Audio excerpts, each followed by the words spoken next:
ಜನಪದದಲ್ಲಿ ಕಾರಹುಣ್ಣಿಮೆ ಮತ್ತು ಎತ್ತುಗಳು ರೈತನ ಮೊದಲ ಹಬ್ಬ. ಕಾರಹುಣ್ಣಿಮೆ ರೈತ ತನ್ನ ಎತ್ತುಗಳನ್ನು ಬಸವಣ್ಣನೆಂದೇ ಪೂಜಿಸುತ್ತಾನೆ. ಕಾರಹುಣ್ಣಿಮೆಯಂದು ಎತ್ತುಗಳು ಮೈತೊಳೆದು ಶೃಂಗರಿಸಿ ಅವುಗಳ ಮೆರವಣಿಗೆ ತೆಗೆದು ಸಂಭ್ರಮಿಸುತ್ತಾನೆ.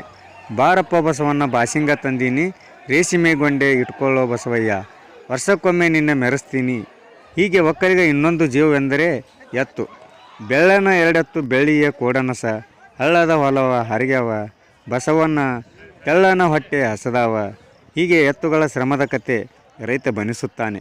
ಒಕ್ಕಲಿಗನ ಬದುಕು ಸಾಗಿ ಬಂದ ದಾರಿ ಜನಪದ ಸಾಹಿತ್ಯದಲ್ಲಿ ಕಾಣುತ್ತೇವೆ. ಆಧುನಿಕತೆಯಿಂದಾಗಿ ಟ್ರ್ಯಾಕ್ಟರ್ ಇತ್ಯಾದಿ ಉಪಕರಣಗಳು ಬಂದು ರೈತನ ಒಡನಾಡಿ ಎತ್ತುಗಳು ಮಾಯವಾಗುತ್ತಿವೆ. ಎತ್ತುಗಳೊಂದಿಗೆ ರೈತನ ಸಂಸ್ಕೃತಿಯು ಮಾಯವಾಗುತ್ತಿದೆ. ವಿಜಯಪುರ ತಾಲೂಕಿನ ಹೊನಗನಹಳ್ಳಿ ಗ್ರಾಮದಲ್ಲಿ ಮಂಗಳವಾರ ಕಾರಹುಣ್ಣಿಮೆ ಸಂಭ್ರಮ ಮನೆ ಮಾಡಿತ್ತು. ಜಾಗೀರ್ದಾರ ಹಾಗೂ ಗೌಡರ ಮನೆಯಿಂದ ಎತ್ತುಗಳನ್ನು ಮೆರವಣಿಗೆ ಮೂಲಕ ಊರಗಸೆಯವರೆಗೆ ತೆರಳಿ ಕರಿಹರಿದು ಕಾರಹುಣ್ಣಿಮೆ ಹಬ್ಬ ಆಚರಿಸಲಾಯಿತು.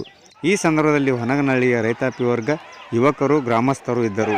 ವರದಿ ಶರಣು ಕಾಟ್ಕರ್, ಸಮಯ ಟಿವಿ ನ್ಯೂಸ್, ವಿಜಯಪುರ.